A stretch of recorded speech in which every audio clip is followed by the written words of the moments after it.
주제 발표를 듣겠습니다. 오늘 주제 발표는 전 에너지경제연구원 전력정책연구본부장님이셨던 노동석 현 서울대 원자력정책센터 연구위원님께서 탄소 중립과 원자력을 주제로 강연해 주시겠습니다. 부탁드리겠습니다. 마스크 벗고 하겠습니다. 사회적 거리가 충분하니까 제가 오늘 말씀드릴 내용은 결론적으로 탄소 중립을 생각한다면 우리나라 여건에서 원자력의 고려는 불가피하다. 이게 요약이 되겠습니다. 그거를 이모저모 좀 따져보면서 말씀을 드리겠습니다. 얼마 전에 그 대통령께서 그 순방 외교 그 성과로 K9 자주포 2조 원어치를 수출했다고 이렇게 이제 언론에 홍보한 적이 있었죠. 근데 이제 나중에 알고 봤더니 그 대금의 80% 이상을 우리나라 수출입은행에서 대출해 주는 걸로 이집트에 이렇게 이제 알려졌습니다. 녹색 분류 체계라는 게 있는데 금방 회장님께서도 언급하셨다시피 이거는 이제 녹색 경제 활동이 뭐냐 이거를 이제 기준을 제시하는 거고요.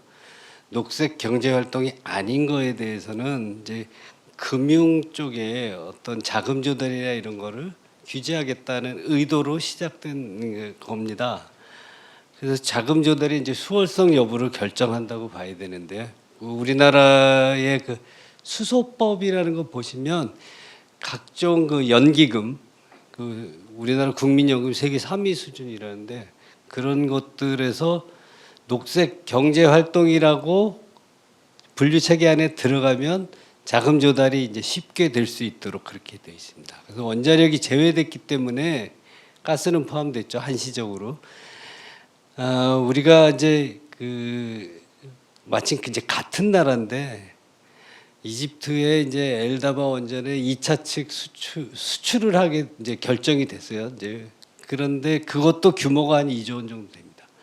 만약에 엄격하게 적용한다 그러면 텍소노미에서 배제됐기 때문에 2차 측 수출하는데 거기에 참여하는 기업들이 자금 조달이 어려워질 수 있습니다.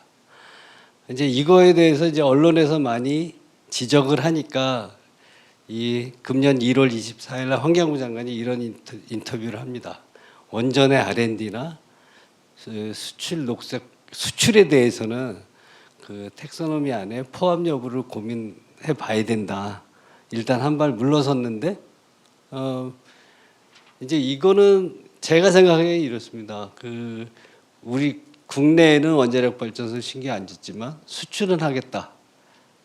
그렇게 이제 지난 5년 동안의 원자력 정책 기조하고도 좀 어긋나 있는 거죠. 그러니까 수출에 대해서 만약 자금 조달을 못하게 한다면 그래서 이거는 포함되리라고 보는데 그럼에도 불구하고 쉽사리 그 흔쾌히 포함시키겠다는 얘기를 안 하는 게 1년 정도 시행을 해보고 그때 결정하겠다 뭐 이런 식으로 얘기합니다. 근데 잘 아시다시피 5월이면 이제 새로운 정부가 또 들어서는데 그 이유를 약속한다는 것도 좀 웃기긴 합니다.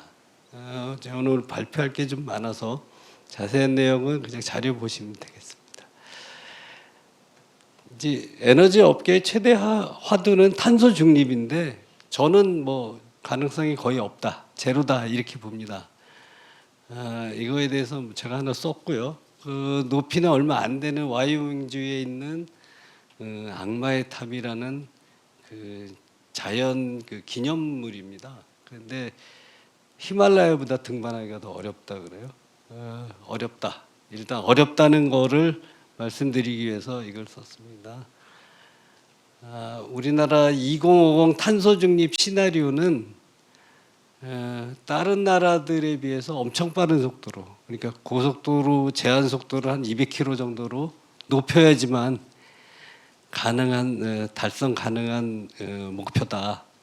그리고 산소 중립 3대 키워드는 나중에 뭐 기회가 있으면 설명드리겠습니다.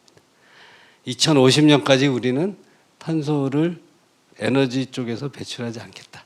이렇게 이제 선언을 했고요. 그래서 이제 그 에너지 원별 구성이 이제 크게 바뀝니다. 지금 현재 75% 정도 최종 에너지 중에 75%를 쓰는 화석 에너지가 15% 정도로 축소되고요. 그 남는 화석 에너지는 석유입니다. 그리고 전력은 2배 이상 이제 확대되고 신재생 발전용을 제외한 신재생이 지금 현재 3.9 정도 되는데 그게 17% 정도로 늘어나야 됩니다. 수소가 지금 현재는 0%인데 20%로 늘어나야 됩니다. 에너지 믹스가 크게 이제 변화해야 되는 거고요. 요거는 전환 부분입니다. 예, 보시면 이제 뭐 다들 잘 아시겠지만 재생에너지 무탄소 재생에너지와 무탄소 가스 터빈을 좀 보시면 하나는 70% 하나는 22% 이렇게 되는데 무탄소 가스 터빈이라는 게 뭐냐? 그 수소 터빈과 암모니아 터빈입니다.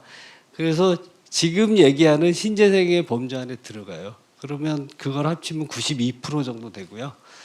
그때까지 남아 있는 원자력의 한 6%, 나머지가 뭐 1% 정도 이렇게 이제 차지한다는 게 이제 전망인데, 이 탄소 중립 시나리오를 이제 그 누군가 이제 그런 얘기 하잖아요. 뭐 가까이서 보면 비극이고 멀리서 보면 희극이다. 뭐 이런 찰리 채플린이 한 얘기인데요. 제가 볼 때는 멀리서 봐도 비극이고 가까이서 보면은 더 비극이다. 뭐 이런 생각을 좀 하고 있습니다. 도저히 실현 불가능한 건 이제 2050년 탄소중립 시나리오는 사실은 2050년이니까 시기가 굉장히 멀어요. 그래서 이거는 그냥 선언적 의미가 훨씬 크다. 이렇게 볼 수 있는데 문제는 가시권 안에 들어 2030년에 NDC를 상향했다는 게 큰 문제입니다. 사실은 작년에 그 영국에서 캅 26인가요, 27인가요? 하여튼 캅이 열렸는데 그때 대통령께서 가셔가지고 우리는 2018년 대비 2030년까지 온실가스를 40% 저감하겠다. 이렇게 선언하고 돌아왔습니다. 이거는 NDC는 국제적으로 후퇴 불가능입니다. 그래서 40%를 일단 하기로 했다 그러면 우리가 뭐 나중에 우리는 이런저런 이유로 40% 못했다. 물론 뭐 못한 거 가지고 어떻게 하진 규제가 있는 건 아니지만 일단 뭐 5년 뒤에 다시 이걸 제출할 때 그동안 해봤더니 40%가 아니고 35%밖에 못하겠습니다. 이렇게 안 됩니다. 그래서 일단 40%를 했기 때문에 이거 해야 되는데 배출. 그래서 이제 저는 이제 이거를 지적하고 싶어요. 이게 40%가 결정되기까지 실제로 이제 워킹데이로는 5일 정도밖에 경과하지 않았다 그래요. 들은 얘기로는.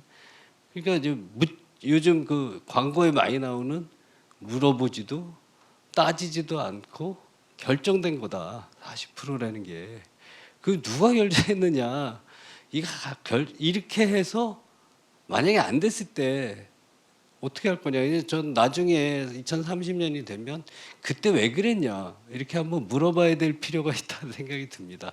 어쨌든 저 이제 뭐 전력 쪽 얘기를 말씀드리면 그 NDC 상향안이 결정되기 직전까지 전환 부분, 그러니까 발전 부분에서 1억 9,300만 톤으로 이제 줄이고 지금 2억 7천만 톤 정도를 배출하고 있는데 이걸 1억 9,300만 톤으로 줄이기로 했었거든요.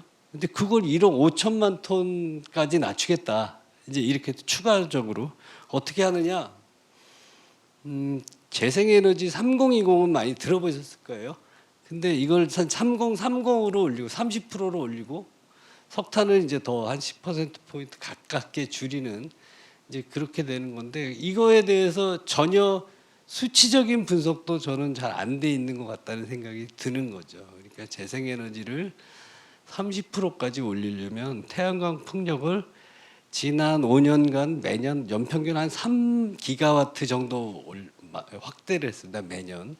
3기가와트면 적은 양이 아니죠. 사실 원자력 예전에 원자력 1기가 1000메가와트 기준이라면 3개를 지었다는 거거든요.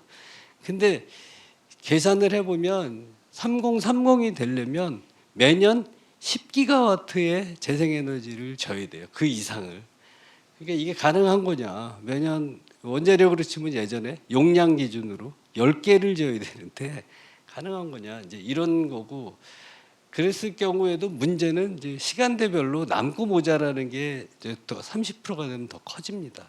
이제 그랬을 경우에 이제 저장 장치라든지 이걸 전환시켜야 될 수 있는 이제 옵션들이 있어야 되는데 2030년 이전에 다 상용화 내지는 대용량으로 가능하지 않다. 이게 문제점으로 지금 드러나고 있고 또 하나 이제 말씀드려야 될 사항은 그 탄소 중립 시나리오에 보면 2050년의 전력 수요가 지금의 아까 2배 이상으로 는다 그랬잖아요. 1260 테라와트 아워 정도 되. 지금 한 580 테라와트 정도 되는데 그러면 이거를 그 리니어하게 이렇게 내사법으로 계산해 2030년의 전력 수요는 한 800 테라와트 아워가 넘어야 돼요. 근데 여기에 보시면 그 탄중위에서 나온 그 2030년의 발전량을 보시면 612 테라와트아워입니다.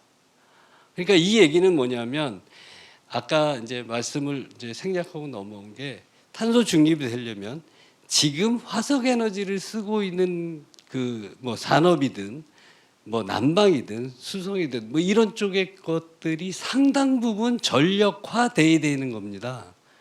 그렇지 않으면 탄소 중립에 가는 길이 굉장히 이제 그 40%라는 건 그 리니어하게 떨어진다는 거고요. 여기서 이게 보시면 이게 되나? 아, 되네. 왜냐면 이게 9차 전력 수급 계획에 의해서 만드는 예상한 전력 수요 발전량입니다. 0.6%예요 매년. 근데 전력 수요가 이렇게 전력 뭐 발전량이 이렇게 올라가야 됩니다. 4% 이상씩. 이게 가능한 것이냐? 만약 이렇게 이 변곡점이 안 생기게 뭐 이렇게 한다 그러면 한 800 테라와트 아워 정도까지. 그러니까 612, 그러니까 33% 이상 늘어나야 되는 거죠. 전력 수요가 그런 모습을 보이지 않으면 NDC 상향안과 탄소 중립 시나리오는 서로 불일치하는 겁니다. 근데 이런 거에 대해서 고민 없었다. 제가 볼 땐 그렇습니다. 그래서 뭐 여러 가지 의견들이 이제 나오는데 이제 한두 가지만 말씀드리면 이렇게 할 때 과연 진짜 비용이 얼마 드느냐. 이게 뭐 이렇게 하면 뭐 수천조의 경제적인 효과가 있고 수백만 개의 일자리가 생긴다. 이런 식의 홍보만 하고 있거든요. 근데 그건 그렇지 않다고 생각합니다. 왜냐하면 비용은 엄청나게 들고 그 경제적인 효과는 누가 가져가느냐? 태양광 사업자나 풍력 사업자들이 가져가겠죠. 제가 사업을 하지 않으면 못 가져갑니다. 그리고 수백만 개의 일자리라는 건 어떻게 계산했는지 모르겠는데 실제로 태양광 발전소는 만들어 놓으면 거기에 상주하는 직원이 있지는 않습니다. 건설할 때는 모르겠는데 그렇습니다. 그리고 이제 석탄 발전소 같은 거 조기 폐지한다 그러잖아요. 그다음에 포스코 같은 거 뭐 수소환원 제철법 뭐 이런 걸로 바꿔야 되는데 지금 쓸 수 있는 거거든요. 그 조기에 폐쇄할 경우에 이런 거를 이제 경제 쪽에서는 이제 좌초 자산 이렇게 얘기를 하거든요. 그 좌초 비용이 발생합니다. 이런 거에 대해서 대책도 아무것도 없고 제일 근본적인 문제는 탄소세를 부과해서 이런 비용들을 조절한다고 하는데 이거에 대해서 아무도 국민적인 공감대도 형성되지 않았고 뭐 동의 절차 국회에서조차 논의 안 하고 그냥 처리한 거니까요. 그래서 이건 문제다. 심지어 이제 외국에 이제 그 패트릭 무어라는 사람은 이런 우리나라 에너지 정책에 대해서 이런 평가를 했습니다. 태양광이나 풍력만으로 에너지전을 할 수 있다고 세뇌하고 친환경이라는 구실로 국민에게 값비싼 재생에너지를 사용하라고 하는 것은 주식시장으로 치면 폰지 사기와 같다. 그러니까 다수의 사람들한테 돈을 모아서 특정한 몇몇 사람이 독차지하는 거죠. 이제 그걸 이제 폰지 다단계 뭐 이런 거랑 비슷한 건데 그리고 뭐라 그랬냐면 나라마다 가용 자원이 다르기 때문에 에너지 정책 또한 나라별 상황에 맞게 짜야 되는데 과학이 아니라 정치가 개입되다 보니 합리성이 결여될 수밖에 없다. 이렇게 평가를 했습니다. 이거는 이 사람이 상당히 유명한 학자기도 하지만 대체적으로 지금 에너지 전환에 대해서 반대의 생각을 가지고 있는 사람들이 동의하는 글귀여서 넣습니다. 다른 나라들은 어떻게 하느냐? 자국 내에 활용 가능한 자원, 무탄소 에너지 자원, 여기 기술, 인프라 이런 거를 최대한 활용하는 그런 방식이죠. 여기서 핵심은 다른 나라들도 원자력을 활용해야 되느냐 말아야 되느냐 가지고 고민을 많이 한다. 그런 얘기고요.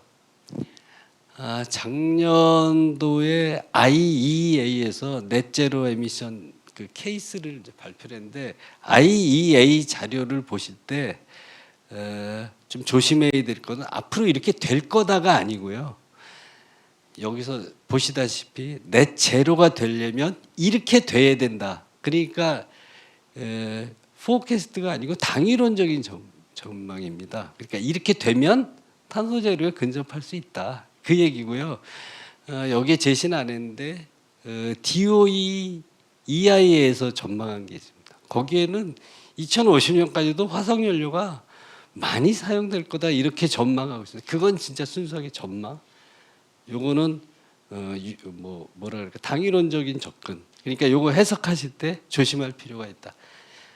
그 탄소 중립에 대해서 특히나 이제 유럽 국가들이 이제 그 제일 앞장서서 탄소 국경 조정세 이런 것까지 얘기하고 막 이러는데 그 이유가 있습니다. 그 보시면 이게 주로 아예 이제 그 OECD 국가들인데 주로 보시면 이 그림에서요. 여기 노란색 이렇게 노란색을 기준으로 이렇게 선을 그으면 대각선이 나오는데 여기까지 노란색이 원자력이에요. 여기까지 이렇게 무탄소 전원이다 생각하면은 저 밑에 스위스, 스웨덴, 노르웨이, 프랑스 이런 나라들은 이미 전환 부분이긴 하지만 거의 탄소 중립에 도달한 나라입니다. 한국이 여기 있는데 일본 좀 더 위에 있고요. 여기 이게 고동색인가요? 이 고동색이 이제 석탄입니다. 이제 그 약간 여기가 이제 가스고요. 그러니까 이런 나라들한테 이제 사다리 걷어차기다 이런 얘기도 하고 그다음에 중국을 견제하는 거다 이런 얘기도 하고 그다음에 러시아로부터의 에너지 의존도를 낮추기 위해서 이런 것들을 한다 이런 해석들이 나오는데 어쨌든 이 나라들이 앞장서고 있는 이유는 자기들은 거의 노르웨이 같은 나라는 전력의 90% 이상이 수력이에요. 더 이상 할 게 별로 없어요.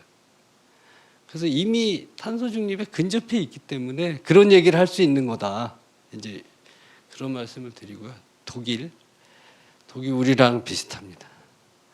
일본은 굉장히 현실적인 그 안을 내놨어요. 재생에너지 우리 도저히 60% 이상 못한다. 나머지 40%는 원자력하고 CCUS가 달린 화력으로 해결하겠다. 이렇게 지금 하고 있고요. 프랑스는 정부에서 6개 대안을 검토를 했고 제일 밑에 있는 요 재생에너지 50%, 원자력 50%, 요 안을 밀고 나가겠다. 그래서 2030년까지 6기, 2050년까지 추가로 8기, 이래서 14기를 추가로 짓겠다는 게 엊그제 이제 뉴스고요. 근데 이렇게 할 수 있는 거는 유럽은 거의 전 유럽이 네트워크가 다 연결돼 있어가지고 주고받고가 가능하니까 이렇게 되는 거거든요. 독일도 마찬가지고요. 근데 우리는 네트워크 연결이 안 돼 있어가지고 이런 식으로 계획을 짜면 시간대별로 분석을 해보면 어떤 때는 엄청나게 남고 어떤 때는 엄청나게 모자랍니다. 그래서 그거 해결책이 굉장히 어렵습니다. 이건 미국 거고요. 미국의 이제 뭐 한 기관에서 한 거고요. 그 재생에너지가 이제 그 2050년까지 재생에너지 70% 이렇게 그 아까 무탄소 뭐 가스 터빈 이런 거 제외하면 70% 안 되는 건데 한 500기가와트 정도를 지어야 됩니다. 500기가와트 이상. 이제 여러분들이 기가와트에 대해서 별로 단위에 대해서 별로 이제 잘 모르실 것 같은데 우리나라의 최대 전력이 9,250만이 최대 전력이었거든요. 그러니까 9,250만 킬로와트. 이걸 기가와트로 하면 환산하면 92, 93 기가와트입니다. 그러니까 100기가와트 정도 돼요. 근데 아까 이제 2배 이상 전력 소요가 늘어난다 그랬잖아요. 그래서 부하율을 가지고 계산을 해보면 2050년의 피크가 1258 테라와트 아워를 기준으로 해서 계산해 보면 220기가와트 정도 됩니다. 그리고 평균 수요는 그러니까 평균적으로 전력이 어느 정도 이제 소비가 되느냐, 그거는 140기가와트 정도 됩니다. 그러니까 재생에너지로 500을 지으면 다른 설비랑 합쳐가지고 한 550이나 뭐 이렇게 되지 않겠어요? 그러면 어느 때는 300이나 400이 나올 수도 있고 전기가 이 재생에너지는 컨트롤러블 하지 않잖아요. 날씨에 의존하니까.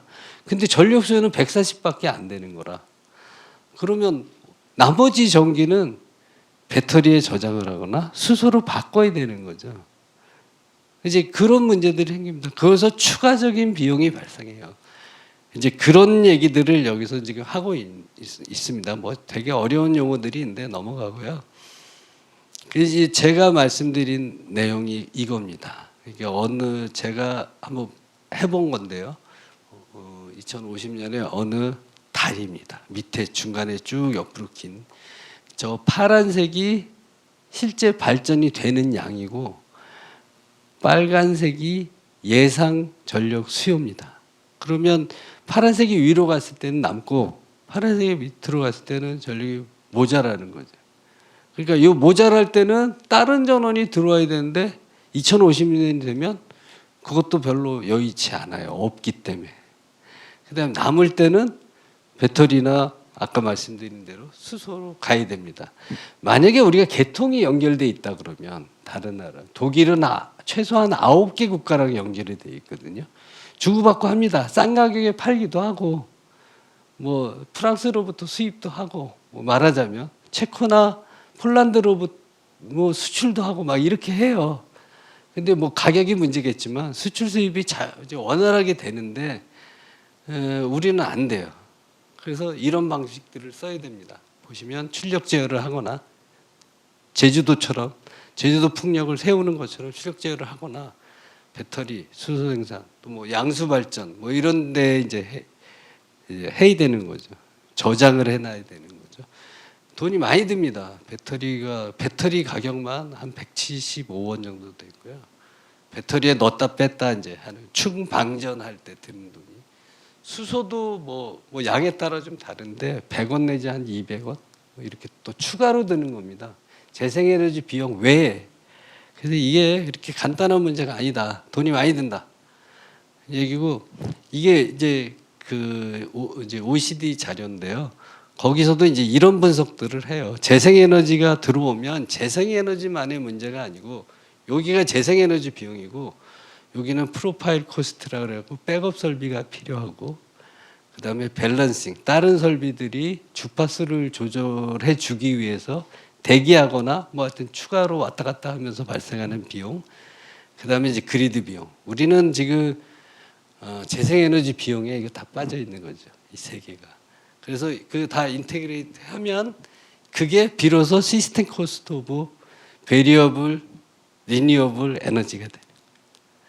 근데 이제 보면 이게 재밌는 게 재생에너지 비중이 늘어나면 늘어날수록 이 비용이 단위당 비용이 더 늘어납니다. 30%일 때 7불이면 메가타워당 메가타워 VR이당 50%일 때 17불. 단위당이기 때문에 더 늘어나는 거예요. 75%가 되면 30불 정도. 우리는 더 들어요. 왜? 개통이 연결이 안 돼 있고 그다음에 플렉시블한 하이드로가 없어요. 그래서 그래요. 그다음에 이제 이 사람들이 이런 연구도 하는데 이제 수요 곡선과 공급 곡선이 경제 언론에 나오는 건데 VRE가 늘어나면 전기 요금이 떨어진다 이런 주장들을 하잖아요. 그러니까 공급 곡선이 좌에서 우로 이동하면 수요 곡선이 이렇게 돼 있으면 요만큼 가격이 떨어져서 시장 가격은 요만큼 낮아진다. 그러니까 이제 이 돈만큼 소비자는 세이브할 수 있다는 식으로 얘기를 하는 게 지금 이제 그 에너지 전환 주장하는 사람들이죠. 근데 실제로 그렇지 않아요. 그래서 이 사람들이 이걸 어떻게 이름을 붙였냐면 미싱머니다. 돈이 어디로 갔냐? 없어진 돈.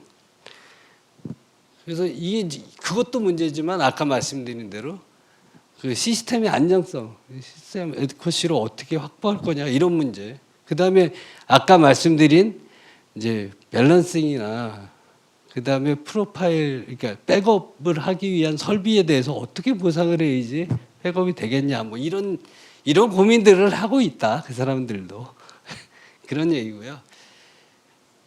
실제로 전기요금이 이렇게 오릅니다. 독일하고 프랑스, 한국 위에 그림은 이걸 비교를 한 거고요. 2000년과 2019년. 독일은 2000년도 대략 2000년도부터 계속 그 에너지 전환 정책을 썼죠. 그래서 이렇게 보시면 산업용은 우리가 제일 비쌌다가 지금은 이제 안 올려가지고 이제 106원 뭐 이렇게 돼 있고요. 주택용도 주택용은 뭐 108원이었다 121원. 우리는 거의 그대로 스테이하고 있고요. 독일은 에너지 전환, 그러니까 독일하고 프랑스가 좀 의미가 있는데 독일하고 프랑스는 산업용은 거의 비슷했는데 지금 와서 보니까 좀 격차가 벌어져 있고 특히 주택용의 경우는 엄청나게 벌어져 있습니다. 요 밑에는 이제 전기요금 구성 요인을 좀 분해를 해봤습니다. 요번 오늘 발표를 위해서 전력시장 가격은 우리랑 독일이랑 거의 비슷합니다. 근데 최종적으로는 3배 반 정도 됩니다. 지금 원화로 계산해서 보면 우리의 시장 정상 가격만큼 독일은 재생에너지 보조금이 들어가요. 그다음에 송전 비용도 어마어마하게 들어갑니다. 송전 비용이 전력시장 가격만 그거 이상으로 들어가요. 필요하죠. 독일도 엄청 고생합니다. 저 북쪽에 풍력이 많은데 수요는 남쪽과 서쪽에 많아가지고 이걸 끌어내려야지 이제 되는 건데 그게 뭐 3,000km다, 5,000km다 뭐 이런 얘기들 하고 있고 라인이 뭐 3개다, 5개다 뭐 이런 얘기를 하는데 이 송전선로 경과지 주민들이 다 반대합니다. 그래갖고 이거 여기도 지중화 요구가 엄청 심하고요. 돈은 돈대로 들고 공사는 공사대로 안 되고 지금 그러고 있는 상황이에요. 재생에너지 보조금, 그 다음에 이제 뭐 세금 이런 것들이 잔뜩 붙죠. 그래서 3.5배입니다. 도매 가격은 거의 비슷해요. 근데 원자력이 탄소 저감에 어느 정도 기여할 것이냐 이걸 봤는데 저는 이 계산을 하고 이제 그 EU ETS는 지금 올해 2월 15일 기준으로 한 91유로, 100불이 좀 넘었어요. 우리나라도 많이 올랐습니다. 작년 요맘때 16,000원 이런데 37,000원 뭐 이렇게 올랐습니다. 많이. 근데 이거는 지금 배출권을 사올 수 있는 가격이잖아요. 근데 이제 에너지 원별로 분석을 해보면 해상 풍력이 만약에 가스 발전을 대체한다 그러면 374불짜리입니다. 만약에 석탄을 대체한다면 200불. 뭐 경제적인 관점에서 보면 사오는 게 낫죠. 그냥 탄소 배출권을. 근데 여기에 아까 말씀드린 개통 통합 비용이나 이제 그 과잉 발전 대응을 하기 위한 비용들 이런 것들은 포함이 안 돼 있는 겁니다. 근데 원자력으로 줄이면 마이너스 비용이 발생해요. 그러니까 편익이 발생한다는 거죠. 그러니까 원자력은 탄소 저감을 하는데 원자력은 포기하면 진짜 안 됩니다. 돈이 어마어마하게 됩니다. 요거는 좀 강조될 필요가 있는 게 아까 NDC 이제 40% 말씀드렸잖아요. 만약에 3030이 안 되면 40% 대안이 없습니다. 탈원전하고 동시에 했을 경우에. 그거 어떻게 해야 되느냐. 2030년 전까지는 신한울 3사를 건설 재개해도 그때까지 중공된다는 보장도 없어요, 사실은. 근데 신한울 3사와 지금 40년 운전하고 계속 폐쇄하겠다고 한 원전들이 있습니다. 다른 나라들은 뭐 60년, 80년 막 이렇게 쓰니까 우리도 쓰다가 중간에 문제가 되게 월성이잖아요. 그래서 2년 정도를 못 쓰고 이제 닫았는데 만약에 투자를 하고 계속 운전을 하게 되면 얼마나 온실가스를 저감할 수 있느냐 그걸 계산을 해본 겁니다. 그래서 재생에너지 비중이 30%로 안 돼도 탈원전을 폐기하면 어느 정도 저감은 될 수 있느냐. 석탄을 대체, 주로 NDC 안이 지금 석탄을 줄이는 거잖아요. 6,500만 톤 정도 저감할 수 있습니다. 아까 1억 9,300만 톤에서 1억 5천만 톤으로 줄여야 돼. 추가로 해야 되는 게 4,300만 톤 정도 되거든요. 그러니까 일부 뭐 원전이 계속 운전 안 된다 하더라도 계속 운전 좋은 원자력 발전소에 투자를 해서 계속 운전을 하게 되면 그냥 3020만 하더라도 그 추가적인 탄소 배출량은 전원 부분은 적어도 해결될 수 있다. 그거 계산을 한 겁니다. 그래도 개통 운영 문제는 여전히 남는다. 그 말씀이고요. 2050년에도 이런 비슷한 분석을 할 수 있겠죠. 그래서 이게 이제 대충 해본 거고요. 이건 뭐 넘어가겠습니다. 이거는 작년도에 제가 서울대하고 원자력 학회에 그 과제를 받아서 한 건데요. 이제 전력 수요가 580밖에 안 돼요. 이게 1260하고는 좀 다릅니다. 근데 제가 여기서 말씀드리고자 하는 거는 재생에너지를 80% 하는 거와 원전 비중을 한 30% 정도 하고 재생에너지 비중을 30% 하는 거와 결국은 이제 발전량 면에서는 같은 건데 그랬을 때 효과가 어떻게 되느냐. 이제 그걸 이제 아까 말씀드린 과잉 발전 발생 시간 수가 이제 재생에너지만 하면 한 4,000시간 연간 이 한 해가 8,700시간이거든요. 8,760시간인데 그건 반 정도 계속 남아요. 근데 그것도 줄어들고 과잉 발전량도 줄어들고 전기 요금도 많이 이제 생각보다 많이 낮출 수 있고 낮춘다는 게 아니고 올라갈 거를 이제 덜 올릴 수 있고 온실가스 배출도 비슷하게 나올 수 있다. 이제 그걸 계산했고요. 그 유사 연구를 이제 서울대 심영진 교수가 작년에 1258 테라와트아워를 가지고 시나리오 분석을 한 게 있습니다. 저는 이제 여기 그냥 검토만 좀 해드렸는데 시나리오가 5개 정도 되는데 그 중에 뭐 한 3개만 제시를 했습니다. 결과적으로 말씀드리고 싶은 내용은 이제 이건 이제 요금 쪽으로만 주로 이제 하셨는데 전기요금 인상 비율이 시나리오 2가 원자력을 조금 더 늘린 거고 시나리오 3가 조금 시나리오 2보다 더 늘린 겁니다. 그러면 전기요금 인상 비율이 조금씩 낮아지는 거. 저랑 이제 제가 한 거랑 거의 같은 그런 결과가 도출됐다. 그 말씀을 드립니다. 제가 1258 테라와트 아워를 가지고 돈이 도대체 얼마나 들을까? 이걸 계산해 본 적이 있는데 시나리오 1 그래서 전원 부분 비용을 이게 한번 논쟁이 붙은 적이 있어요. 언론에서 뭐 천조다 무슨 소리냐? 뭐 아까 말씀드렸는데 효과가 수천조인데 무슨 천조의 비용이 발생하냐? 뭐 이제 이런 논쟁이 붙은 계산을 한번 해봤는데 누적 비용으로 한 1,800조 플러스 알파입니다. 여기서 뭐냐면 알파는 망하고 보조 서비스 비용이 제외된 겁니다. 그러니까 적어도 우리나라의 상황에서 한 2,000조 이상 비용이 들 거다. 전기요금은 150 플러스 알파 퍼센트가 인상돼야 되니까 지금으로부터 지금 120원 정도 되는데 한 360원. 그래도 독일보다는 좀 싼 그런 결과가 이제 도출될 수 있죠. 이게 굉장히 보수적으로 본 겁니다. 안전하게. 자, 그래서 제 결론은 뭐 늘상 하는 얘기입니다. 탄소 제로는 가용한 자원과 기술 인프라를 최대한 활용해도 달성하기 어렵다. 실현 가능성이나 전력 수급이 불안해질 수 있다. 그다음에 막대한 비용이 소요되며 그러니까 에너지 전환, 특히 이제 태양광에 의존한 탄소 중립은 막대한 비용이 가격에 전가됩니다. 그러니까 에너지 소비의 양극화의 발생 가능성이 있고 잘못하면 서민들은 난방을 못할 수도 있어요. 전기 난방이 의무화된다든지 이런 식으로 됩니다. 그리고 대규모 실업이 발생할 수 있다. 그래서 국민 수용성 확보도 중요하고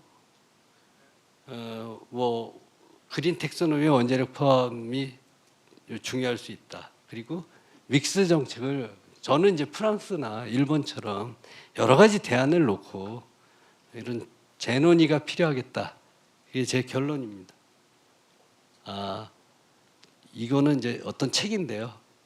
정치인이 판단을 잘못했을 때, 그러니까 정치인이 똥볼을 찰 때 국민들이 얼마나 고생하는가를 이제 역사적으로 사실을 나열해서 기술한 책입니다. 이게 좋습니다. 이게 원제는 더 마치 오브 폴리입니다. 그래서 이게 우리말로는 바보들의 행진이 원제고요. 번역자가 이렇게 번역을 해놓은 겁니다. 감사합니다.